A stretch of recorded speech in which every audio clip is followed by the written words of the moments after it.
10টা দিন, অর্থাৎ জিলহজ মাসের 1 তারিখ থেকে 10 তারিখ পর্যন্ত 365 দিন, 360টা দিন আরবি গণনায় যত দিন আছে তার মধ্যে সবচেয়ে ফজিলতপূর্ণ দিন হলো 1 তারিখ থেকে 10 তারিখ পর্যন্ত। সবচেয়ে 1460 নম্বর হাদিস সহিহ বুখারী, রাসূল সাল্লাল্লাহু আলাইহি ওয়াসাল্লাম বলেছেন, মা মিন আইয়ামিন আল আমালুস সালিহ মিন ফিহিন্না আহাব্বু ইলাল্লাহি মিন আইয়ামিল আশর। আল্লাহ রাব্বুল আলামিনের কাছে যত দিন রয়েছে তার মধ্যে সর্বাধিক প্রিয় দিন হলো জিলহজ মাসের প্রথম 10 দিন। প্রথম 10 দিনে যে আমলটা করবে, এই 10 দিনের আমলটাই আল্লাহর কাছে সবচেয়ে প্রিয় আমল হিসাবে গ্রহণযোগ্য। তবে দিন, নট রাত। 10টি রাত সবচেয়ে গুরুত্বপূর্ণ, সেটা হলো রমজান মাসের শেষ দশক। আর 10টা দিন হলো সবচেয়ে গুরুত্বপূর্ণ, সেটা হলো জিলহজ মাসের প্রথম 10 দিন। সাহাবীরা প্রশ্ন করলেন, ওয়ালাল জিহাদু ফি সাবিলিল্লাহ, আল্লাহ রাসূল, কেন এই 10 দিনের বাহিরে কেউ যদি অন্য দিনে জিহাদ করে তাও নয় কি? তখন বলছে, লা ওয়ালাল জিহাদু ফি সাবিলিল্লাহ, না না, এই 10 দিন ব্যতীত অন্য দিনে কেউ জিহাদ করেও এত নেকি পাবে না।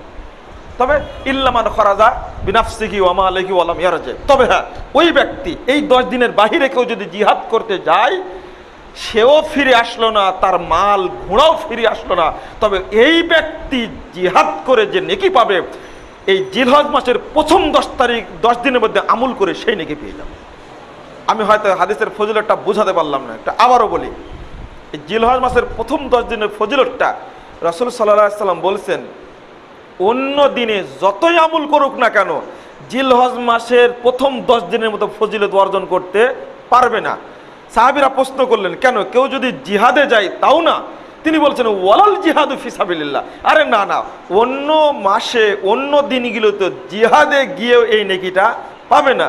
হ্যাঁ, তবে এই জিলহজ মাসের 10 দিনের বাহিরে কোনো ব্যক্তি জিহাদে গেছে, যাওয়ার পরে সে নিজেও শহীদ হয়ে গেছে আর মালগুলোও তার হারিয়ে গেছে, ঘোড়াটাও চলে গেছে, এই ব্যক্তি যদি যে নেকিটা পাবে, জিলহজ মাসের নেকির সমপরিমাণ নেকি ওই ব্যক্তি পেতে পারবে। তাহলে কত নেকি! এই জন্য রাসূলুল্লাহ সাল্লাল্লাহু আলাইহি সাল্লামের নিয়মিত আমল ছিল এটা নাসাইর হাদিস, 2372 নম্বর হাদিস। তার স্ত্রী বলছেন যে, কানান নবী সাল্লাল্লাহু আলাইহি সাল্লাম ইসামু ইয়াউম আশুরা ওয়া তিসআম মিন জিলহিজ্জাহ ওয়া সালাসাতা আইয়াম মিন কুল্লি শাহরিন। রাসূল সাল্লাল্লাহু আলাইহি সাল্লাম নিয়মিত 3টি কাজ করতেন। তিনি আশুরার দিনে সিয়াম পালন করতেন, মুহররমের 10, 9, 10, আর জিলহজ মাসের প্রথম 9টি সিয়াম তিনি পালন করতেন। আর একটা বিষয় বললেন যে প্রত্যেক মাসে 3টা করে তিনি সিয়াম পালন করতেন, হাদিস সহিহ। তাহলে প্রথম 10 দিন আল্লাহ রাসূল সিয়ামের জন্য বেছে নিলেন কেন? রমজান মাসে বেছে নিয়েছিলেন সাদাকা করার জন্য, কিন্তু এই মাসে সাদাকা করার জন্য বেছে নিলেন না, তিনি বেছে নিলেন কি করার জন্য? সিয়াম পালন করার জন্য। সালাতের কথাও পাওয়া যায় না। সিয়াম এমন একটা জিনিস যার মাধ্যমে একজন ব্যক্তি জান্নাতকে নিশ্চিত করতে পারে।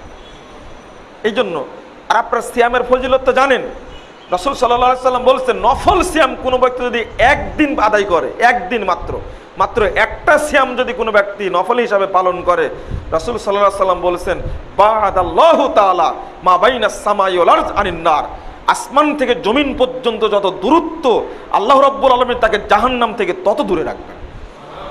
সেখানে 9টা সিয়াম পালন করা, তাহলে আমরা এই 9টা দিন সিয়াম পালন করতে পারি।